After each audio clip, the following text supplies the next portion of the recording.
मार्च 19-25 अनुष्ठित हेब जगन्नाथ महोत्सव 32 बेशरे दर्शन देवे प्रभु जगन्नाथ। मार्च 19-25 पर्यंत 7 दिन धरी प्रभुଙ୍କ भजन कीर्तन रे लीलाक्षेत्र सुवर्णपुर कंपी उठिब। प्रस्तुति चूड़ांत सोनपुर त्रिवेणी संगम श्री रामेश्वर स्टेडियम रे श्री जगन्नाथ महोत्सव अनुष्ठित हेब। उत्सव में विशेष आकर्षण साजिबे अयोध्या कुंभ मेला आकर्षण पलटिथिबा विशिष्ट साधिका साधु चंचलनाथ। उत्सव में श्रद्धालु मानक साधु सेवा कर सुजोग मिल कमिटी तरफ कहुई।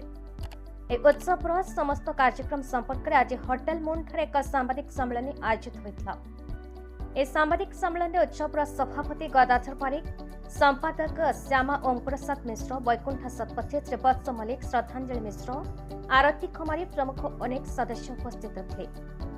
7 दिन व्यापी पंचकुंड विश्व शांति महायज्ञ नाम प्रवचन भजन कार्यक्रम, जगन्नाथ 32 बेश, साधु सेवा एवं त्रिवेणी संगम में शाही स्नान आदि अनुष्ठित हो।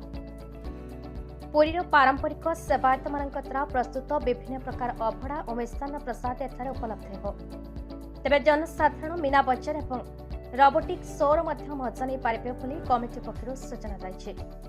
महोत्सव को शांति श्रृंखला सफल करने को विभिन्न कमिटी गठन कर प्रबल भक्तों भीड़ को दृष्टि रखी लोकों साधु सन्थों सुरक्षा पुलिस प्रशासन पक्षर व्यापक पुलिस मुतयन कर